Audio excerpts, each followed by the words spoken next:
చిన్నప్పటి నుంచి నాకు తెలిసిన ఆవిడ ఒక ఆవిడండి.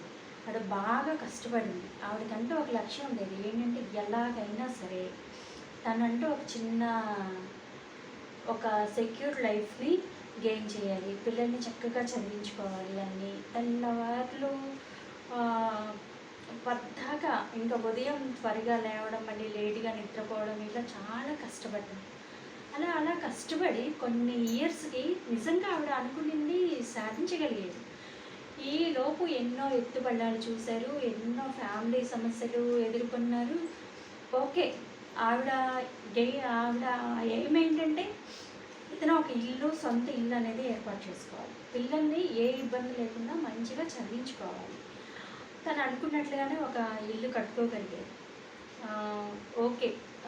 ఫైనాన్షియల్‌గా సేవింగ్స్ అంటూ ఏమీ లేకపోయినా గానీ, పిల్లలకి అవసరమయ్యి ఫీజులు, స్కూల్ ఫీజులు కట్టుకునే టట్టుగా అయితే ఉండగలిగారు.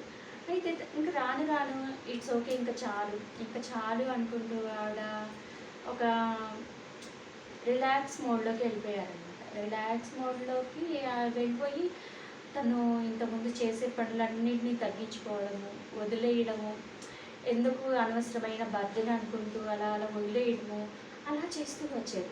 అయితే రాను రాను తర్వాత ఆవిడ ఎలా అంటే ఫోన్ చూడడానికి, టీవీ చూడడానికి బాగా అలవాటు పడిపోయారు. బాగా అలవాటు పడిపోయి ఆవిడకి ఆవిడలో తెలియని ఒక ఒంటరితనం, ఒక రెస్ట్‌లెస్‌నెస్ ఆవిడ నాతో పంచుకున్న అనుభవాలన్నమాట ఇవి. నేను మీకు చెప్తున్నాను. ఆహ్, రాను రాను ఏంటంటే ఆ టీవీ చూడటానికి, ఫోన్ చూడడానికి అలవాటు పడిపోయి ఆహ్, ఇంకే పనులు అంటే ఫిజికల్‌గా యాక్టివ్‌గా ఉండే పనులన్నీ చాలా తగ్గించుకున్నారు. మినిమమ్‌గా పిల్లలకి అవసరమైన వంట, భర్తకు అవసరమైన వంట చేయడము, ఏవైనా చిన్న పనులు ఉంటే కుటుంబానికి సంబంధించి అవి చేయడం తప్ప మిగతా అంటూ చేయడం మానేశారనమాట. దానివల్ల ఆవిడకి ఒక ఒంటరితనము, లేజీనెస్, లేజీనెస్ అనడం కంటే కూడా ఒక నిరాశ, నిర్లిప్తత, ఒంటరితనము వచ్చేసాయన్నమాట. ఆవిడకి అలా ఆలోచించుకుంటుంటే ఏంటి నేను ఇలా ఉన్నాను, నేను ఇంతకుముందు ఇలా కాదు కదా, అసలు ఎన్ని పనులు చేశాను, ఇప్పుడేంటి అసలు దేని మీద మనసు పెట్టలేకపోతున్నాను, ఎందుకు నేను ఇలాగా కాన్సంట్రేషన్‌గా ఉండలేకపోతున్నాను, ఇంతకుముందు ఇన్ని ఫ్యామిలీ బాధ్యతలు మోసాను, పిల్లల కోసము, కుటుంబం కోసం ఎంత కష్టపడ్డాను, ఇప్పుడు ఎందుకు చిన్న పని చేయాలంటేనే చిరాకు అనిపిస్తుంది, రెస్ట్‌లెస్ అనిపిస్తుంది అని తనకు తను ప్రశ్నించుకున్నారన్నమాట. తనకు తను ప్రశ్నించుకొని లేదు, ఎలా అయినా సరే నేను మునుపటిలాగా మారాలి అని చెప్పి ఇంతకుముందు తనేమో ఏవేవి పనులు అయితే చేసేవారో అవన్నీ మళ్ళీ నిదానంగా మొదలుపెట్టారు. కానీ ఏకాగ్రత కుదరడం లేదు. తను వాటిని పూర్తిగా ఇంతకు ముందులాగా చేయలేకపోతున్నారు. కానీ ప్రయత్నిస్తున్నారు. మళ్ళీ ఫెయిల్ అవుతున్నారు. ప్రయత్నిస్తున్నారు. మళ్ళీ ఫెయిల్ అవుతున్నారు. ఇలా జరుగుతూనే ఉందన్నమాట. ఇంకా ఒకానొక టైంలో ఆవిడకి నో, ఇలా ఎవరు ఉండకూడదు. నాకిలా అర్థమయ్యింది. నా అనుభవాన్ని ఎవరికైనా చెప్పాలి. ఎవరినైనా సరే ఇలాంటి ఆలోచన విధానం నుంచి, ఇలాంటి ఒంటరితనం నుంచి బయటకు తీసుకురావాలని ఆవిడ నిర్ణయించుకున్నారన్నమాట. అందుకని చెప్పి పెద్దవాళ్ళు ఎవరైనా ఉంటారు కదండీ! Aged people. వాళ్ళ పిల్లలు దూరంగా ఉండి, పెద్దవాళ్ళు మాత్రమే ఉండేవాళ్ళు. లేకపోతే చిన్న పిల్లల్ని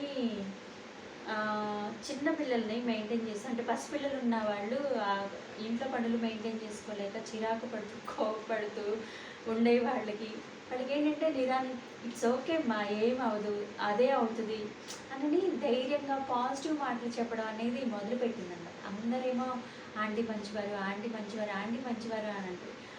ఆంటీ ఇన్నర్ ఫీలింగ్ ఏంటి? నాకు అలా ఎవ్వరూ చెప్పేవాళ్ళు లేక నేను ఒంటరితనానికి గురయ్యాను. నాలాగా ఎవరు అవ్వకూడదు. నాకు వీలున్నంత వరకు నేను చెప్పాలి.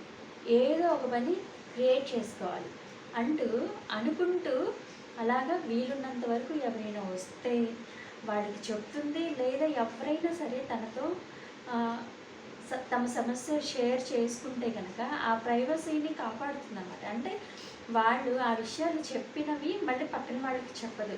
వాళ్ళకి ఉపయోగపడితే కనుక ఒక సలహా ఇస్తుంది. లేదంటే వాళ్ళు చెప్పేవన్నీ విని ఏమవ్వదు, అవన్నీ నార్మల్ అయిపోతాయి, నువ్వు ఎక్కువ టెన్షన్ పడమాకు, ఇలా చెప్తూ ఉంటారనమాట. అసలు ఎంత ఓపికగా వింటారో కదా అని అనిపిస్తుంది. అంతే నా ఆంటీని తన ఒంటరితనం నుంచి బయట పడేసుకోవడం కోసం ఆంటీ గారు చిన్న చిన్న దారాలు ఉంటాయి కదా, గన్నీ బ్యాగ్స్ ప్యాక్ చేసే దారాలన్నమాట. అవన్నీ పోగు చేసి ఒక చిన్న బుట్టలాగా అల్లారు. ఆ బుట్టని వాళ్ళ పిల్లలకి చూయించి ఆవిడ ఎంత మురిసిపోయారో. ఆవిడ ఎంత మురిసిపోయి అంటే నేను ఇది అల్లాను అని. పిల్లల్ని వాడుకోమనిస్తే అవి వాళ్ళకి నచ్చక ఎవరు కూడా అందరూ రిజెక్ట్ చేశారు. ఇప్పుడు పిల్లలకి ఎవరికి నచ్చుతుందండి అలాంటి వైర్ బుట్టలు, లేకపోతే సన్నటి దారాలతో తాళ్ళతోటి అల్లే బుట్టలు పిల్లలకి నచ్చవు కదా. ఇంకా ఆంటీ గారు అయితే ఎక్కడికి వెళ్ళినా కానీ ఆ బుట్ట ఒకటి, ఆ సంచి ఒకటి తీసుకొచ్చుకునేవారనమాట. వాళ్ళ పిల్లలేమో ఏంటమ్మా ఇది తీసుకొస్తావనో, లేకపోతే ఏంటి అంటే ఇది తీసుకొస్తున్నానని, నేను అల్లాను అని చెప్పింది. నేను అల్లాను అని చెప్పుకోవడంలో ఆవిడకి ఎంత ఆనందమో కదా. అది అల్లుతూ అల్లుతూ కూడా ఆవిడ ఒక పని మీద మనసుని లగ్నం చేయగలిగేది. ఆ టీవీకో ఫోనుకో దూరం అవ్వగలిగేది, తన ఒంటరితనాన్ని పోగొట్టుకోగలిగేది. ఇలాగే మనం కూడా ప్రయత్నిస్తూ ఉండాలండి, మనల్ని మనం బెటర్ చేసుకోవాలి. ఎలా ఉంది నేను చెప్పిన టాపిక్? మీకు నచ్చిందా? నచ్చితే కనుక కామెంట్ చేయండి, మీ అభిప్రాయాన్ని షేర్ చేసుకోండి. ఇలాంటి మంచి మరో టాపిక్ తోటి, ఇంకొక ఆంటీ ఎక్స్పీరియన్సెస్ తోటి మళ్ళీ మీ ముందుకు వస్తాను. బై.